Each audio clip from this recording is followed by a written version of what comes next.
Assalamualaikum warahmatullahi wabarakatuh. Selamat datang kawan-kawan semuanya. Selamat datang kembali di channel Ngobrol Horor. Terima kasih banyak untuk kawan-kawan semua yang udah kasih support, udah kasih dukungan dalam bentuk apapun itu. Di sini kami masih ada kami berdua ini, ada Biru, ada Bro Ayung di sana, dan Bro Ayung nanti yang akan berbagi kisahnya ke kawan-kawan semuanya. Jadi langsung aja, monggo Bro Ayung, waktu dan tempat dipersilakan.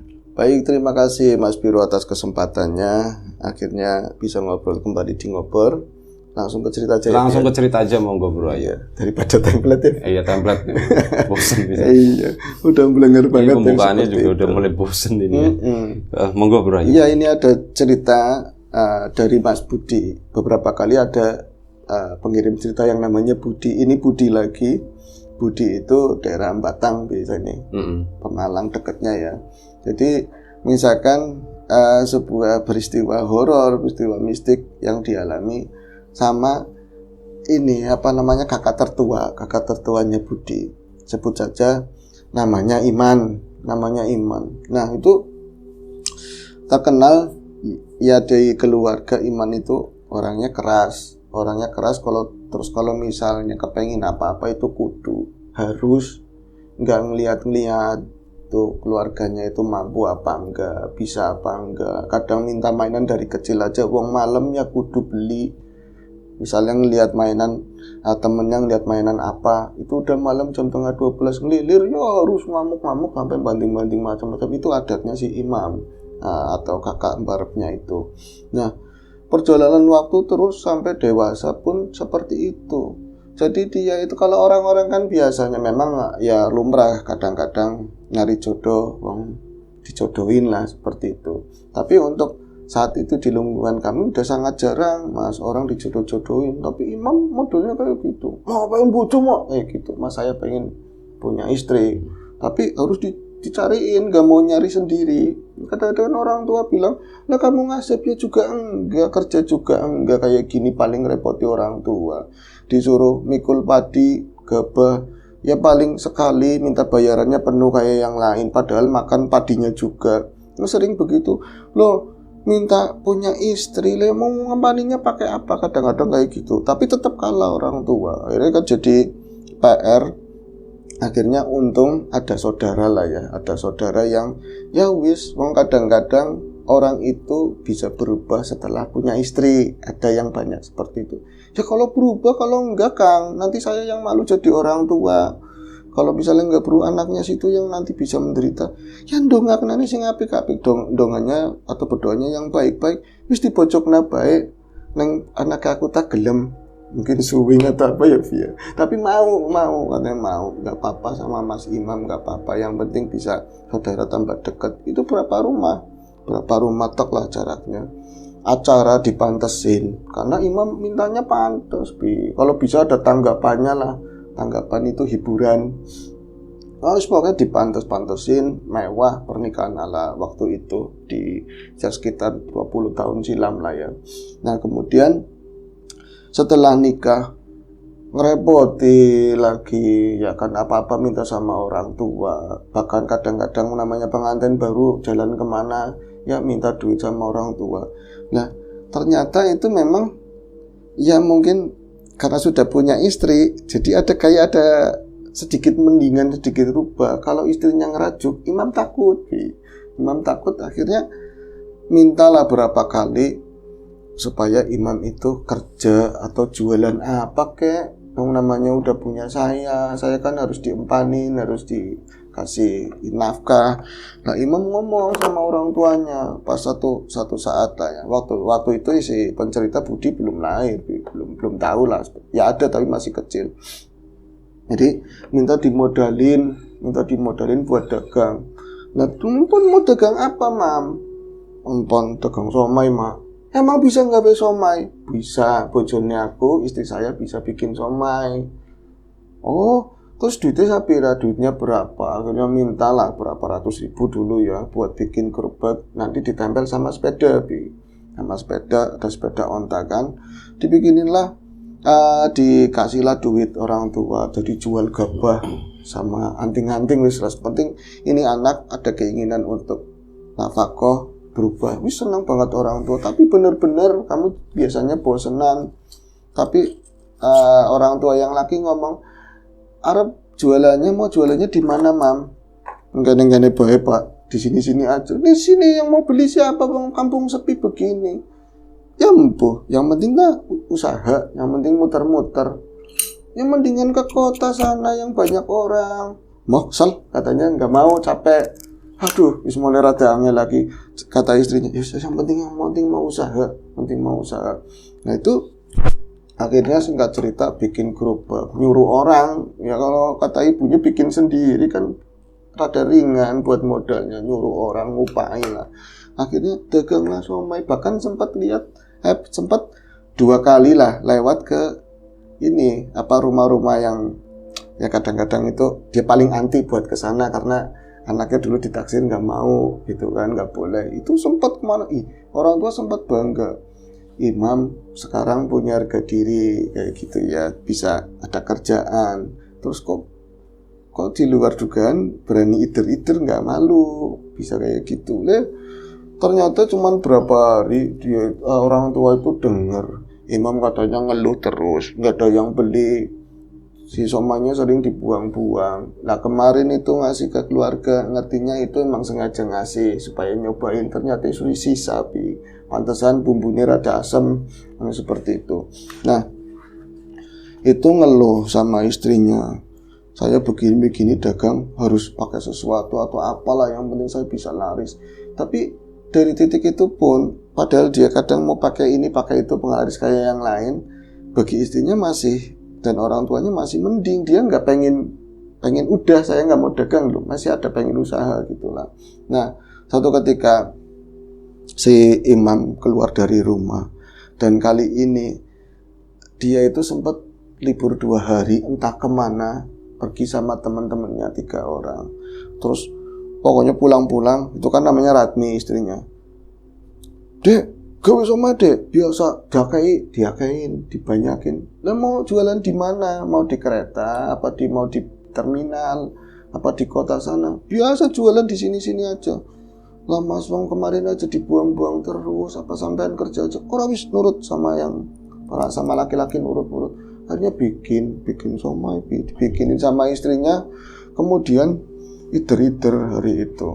Nah, pulang-pulang itu biasanya itu berangkat pagi, nanti pulang sore, itu jualannya sore jam 5. Itu nyampe ditungguin istrinya dari jam 10-an mungkin ya, pantas-pantasan mungkin pulang jam 11, setengah 12. Pulang-pulang itu mendekati subuh.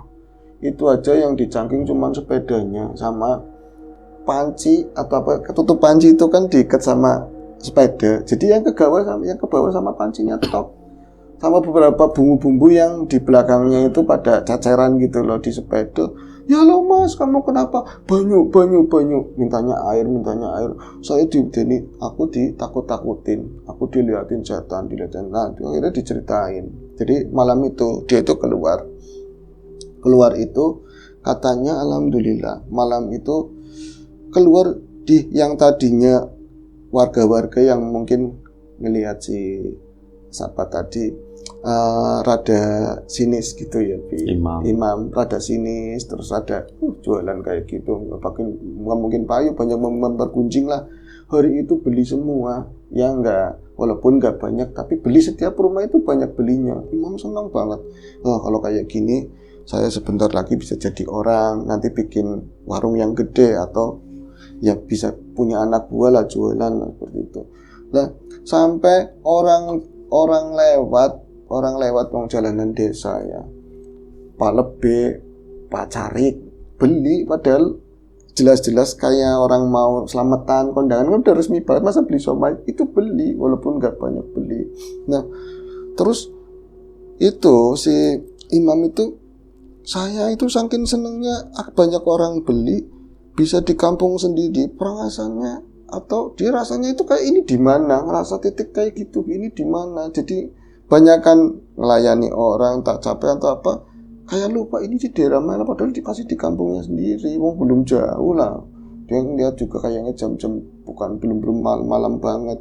Nah itu pas dia lagi bingung ini ada di mana ya, loh kok di sini banyak rumah-rumah bagus sebelah kiri jalan. Nah ini sih saya udah keluar mau ke arah kota, tapi ke arah kota juga saya nggak pernah lihat yang seperti ini. Tapi sananya sebelah jalan satunya sawah. Ini rumah-rumah bagus. Wah dulu kalau ngerti kayak gini perumahan, saya kerja di sini aja. Ada pikiran seperti itu. Tahu-tahu ada rumah yang dekat-dekat jalan itu banyak anak kecil terus man somai itu berhenti. Oh ternyata ya kayak gitu banyak yang beli juga. Dilayanin bocah itu gerumut-gerumut. Yang aneh, satu rumah itu orang yang biasanya kalau misalnya satu keluarga, anak kecil ya paling 2, kakak sama adik. Terus misalnya ada keluarga ya, yung di situ kayak nggak ada orang lagi hajatan atau lagi apa ya, lumrah sepi biasa. Kok bocah beli 3, mas? Anggo kola pora, anggo pakai kola apa enggak, ini pedes apa enggak, saus apa enggak, ya, pertanyaan seperti itu. Bayar bener, masuklah ke dalam rumah, keluar lagi 4, nggak habis-habis katanya, di situ nggak habis-habis. Yang aneh, somai saya nggak pernah habis, terus sampai ada terus, masih ada terus di situ loh. Ya, apa gue peduli, yang penting duit ini ada, saya yang penting mau itu orang atau bukan saya enggak, ini wong namanya wujud juga bocah kecil, ada yang pakaian SD segala macam, umum lah kayak bocah umum. Nggak udah, saya akhirnya nggak ada yang beli lagi kan, rumah itu langsung aneh, lampunya dimatiin padahal belum malam, so ceklek lampunya dipetengi. Nah ketika rumah satu yang dimatiin itu rumah mungkin terpisah antara rumah-rumah yang lain yang agak bagus-bagus itu, ini mati, nengok ke arah rumah yang lain mati semua bareng kayak di serpak dimatiin. Terus imam mulai merinding kan, akhirnya ya ada merinding ya, mulai merinding, dia keluar dari situ. Pokoknya saya kayu sepedanya keluar dari lingkungan itu, tapi dia masih ini di mana ya? Sempat nengok di Somain itu kayak padahal ngelayanin banyak banget dan ini duitnya ada kok, nggak berkurang banyak ini si somai, bahkan si bumbu kacangnya juga masih segitu-gitu aja, nggak banyak. Duitnya asli ini dikantongin pakai tas, itu dulu bukan tas pinggang kayak sekarang, kayak tas buat patrosa itulah. Nah kemudian jalan lagi, nah pas jalan itu udah nggak nemuin rumah-rumah lagi, dan dia tuh kayak tetap ini di mana. Bahkan tadi udah punya duit lumayan, dapat banyak, saya mau balik aja lah, ini mau diantar-antarin tetangga sisanya, tapi kok saya nggak tahu ini jalan pulangnya kemana, ini tempat mana gitu loh. Nah wis kayak gitu, sana makin gelap, dia cuman ngandalin ya lampu-lampu senter yang ditempel itu loh, lampu yang di belakang itu. Nah pas itu dari kejauhan, kalau area yang terbuka itu kan kadang lebih terang ya, dari kejauhan itu pinggir kali tapi nggak gede lah, kalau di sini nyebutnya elon, nggak gede. Kelihatan ada orang yang mau papasan sama si Slamet, sama Imam ya, sama si Imam ada orang Slamet sebelumnya. Iya, lama cerita sebelumnya ada papasan sama si Imam itu. Ada orang di sana jalan. Cuman yang aneh buat si Imam itu, kalau orang kelihatannya ke sini, wong dari tadi kan kelihatannya cuma kecil, nggak jelas, terus makin jelas. Terus saya itu jalan ke sana, otomatis ke sini makin kelihatan orang dong. Saya juga makin dekat ke arah dia makin dekat ke arah saya. Perasaan orang juga sampai orang itu masih di situ-situ dan seperti itu terus. Kayak saya ke sini, dia ke sini kayak gitu loh. Tapi jelas banget kayak dia jalan kemari. Ya makin kelihatan jelas, tapi terlalu lama. Itu orang apa bukan ya? Nah saat itu nggak ada kendaraan lewat satupun, dan jalanannya tanah tapi nggak umum kayak di daerahnya lah. Tanah tapi halus, gimana sih tanah halus, sampingnya suket-suket, banyak rumput-rumputan. Lah akhirnya dia ngucap gini, ini di mana sih ya Allah? Terus itu siapa yang di depan? Kok kayak gitu? Masih ada seperti itu, masih berdoa. Lah kemudian dia kayu lagi sepedanya, tadi sempat berhenti, baru kelihatan. Oh ternyata nyai ibu-ibu tua banget, ibu-ibu tua. Terus kayak gendong sesuatu di sininya pakai selendang, ya semacam bakul kecil. Ternyata barang deket itu bukan bakul, semacam beras, cuman di karung masih dikit gitu loh, digendong di sininya. Terus Mbah nyapa, sayanya nyapa, si Imam itu nyapa, Mbah dagang apa katanya, dagang apa, jualan apa? Somai Mbah, Arab somai, mau somai. Di deleng, coba lihat, distandarkan Pi, dilihat itu kayak nggak sopan banget, bener-bener mana orangnya kelihatannya kelopot.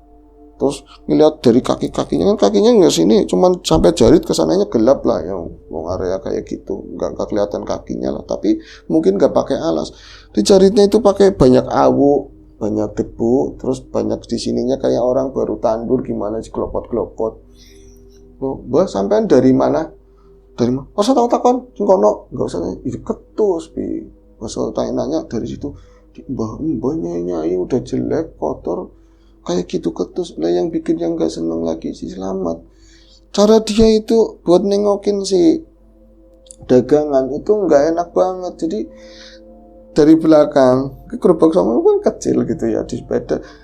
Terus aku, Kayak apa sih diuyuk-uyuk di sepedanya, diuyuk-uyuk. Jadi piring sini, jangan kayak gini om bang, tumplek.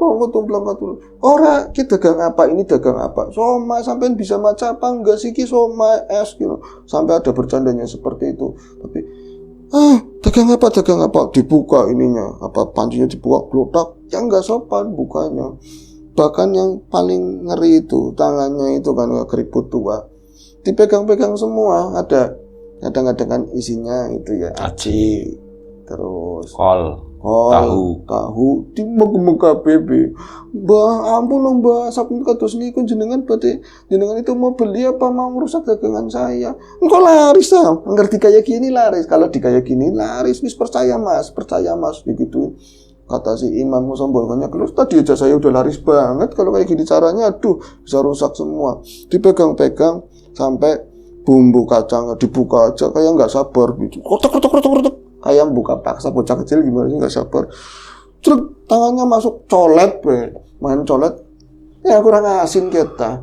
Tuli katanya disuruh ngasih apa jeruk nipis lah segala macam, rewel banget mbah. Jenengan kalau nggak mau beli nggak apa-apa mbah, jangan di kayak gini mbah, nanti usah.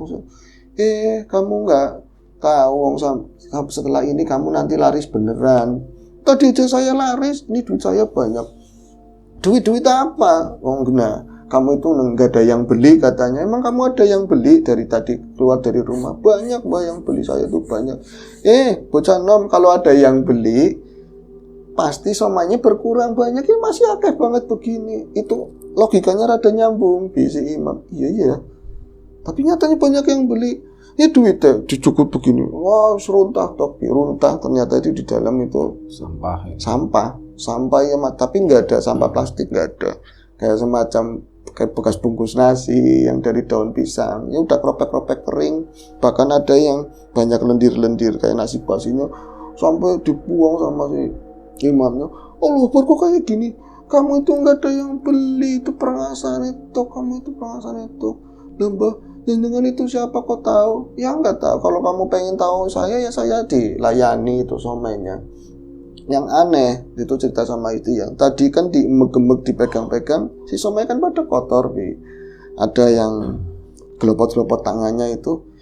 Pada saat si imam itu ngelayani itu kok somai kok bersih ya. Kelihatannya nyenengi, di pandangannya dia itu nyenengi. Dan itu bumbu kacangnya juga lebih harum, kayak ada aroma tadi ya, jeruknya. Kenapa mas? Enggak, somai saya kayak beda. Orang ngandel, enggak percaya katanya. Wis dilayani. Saya ini jadi dia itu enggak bawa mangkok, pakainya plastik. Rewel lagi. Janing sacuwil teman, kos cuman sedikit yang banyak. Lagi mbah kie. Orang maning. Sampai plastik itu kayak nggak bisa ditaliin. Ini orang buat siapa mbah, sampean kan badannya kurus. Jari siapa saya kurus, kata siapa saya kurus. Wis dilayani baik. Cek mbah bayarin di engko nang rumah, nanti di rumah. Yuk ning rumahku di rumah saya, katanya di rumah saya. Nah rumahnya di mana? Kayak itu nunjuk ke arah seberang kali. Adanya kebun. Mana ada rumah mbah kayak gitu, rumah yang ada lampunya. Nggak percaya. Itu di situ baru sadar itu imam.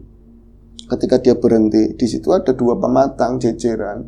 Cuman yang satu itu jaraknya mungkin ada 5 meteran lah, 5 meter dan persis dari bambu yang kayak dijejerin begitu. Terus Di atasnya bambu juga, ada tiang bambunya, nanti ada pegangannya buat rembetan itu lebih.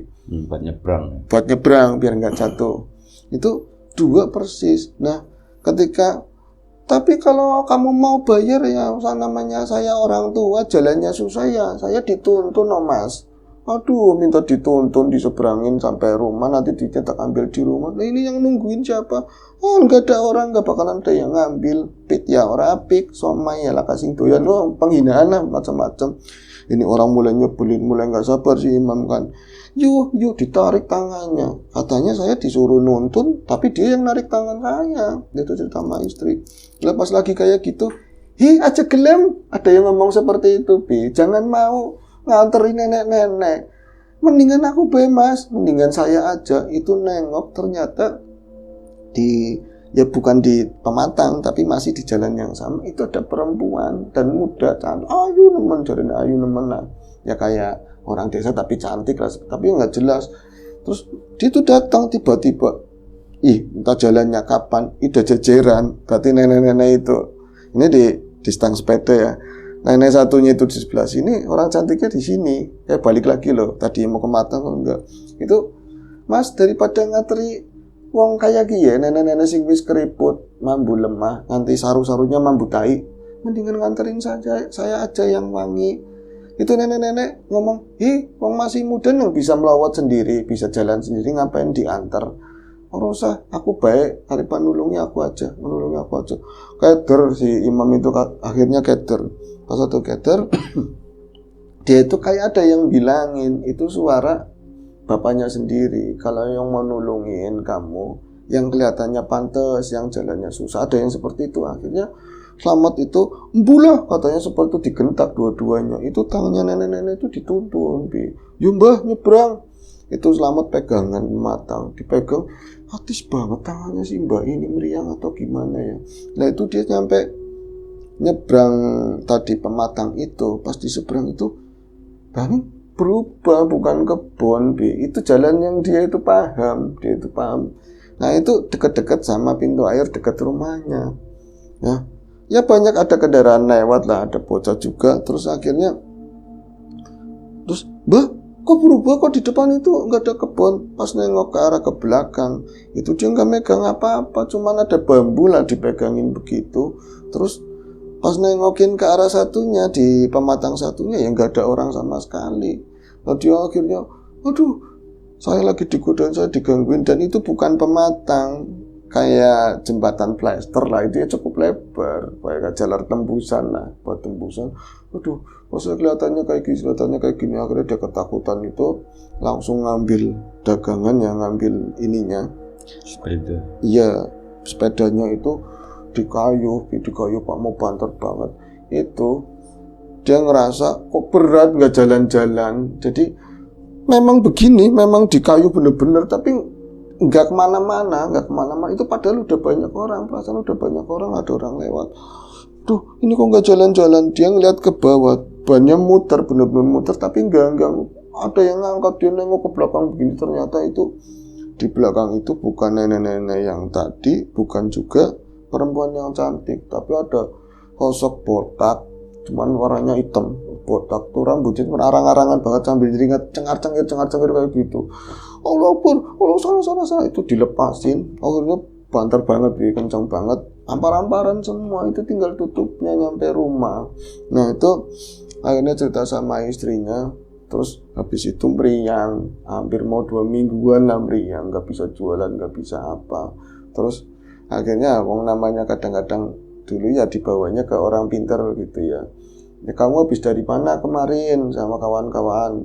Katanya cari penglaris di daerah mana gitu ya, daerah Pemalang atau mana. Sana terus dikasih oleh-oleh batu biar dagangannya laris. Yang ada malah kayak gitu. Wong dagang mah yang penting kamu nawarin baik-baik, dagangannya bener, terus tempat yang rame. Mulah orang dagang somai maning katanya seperti itu. Itu terakhir dagang somai. Ceritanya seperti itu. Ya. Oke, itulah satu cerita dari Bro Ayung tentang pedagang siomay. Terima kasih banyak Bro Ayung, kawan-kawan di rumah juga terima kasih banyak atas support dan dukungannya apapun itu. Dan doa terbaik dari kami untuk kawan-kawan semuanya. Sampai jumpa lagi di episode selanjutnya Ngobrol Horor. Jaga kesehatan kawan-kawan. Sekali lagi terima kasih banyak. Assalamualaikum warahmatullahi wabarakatuh.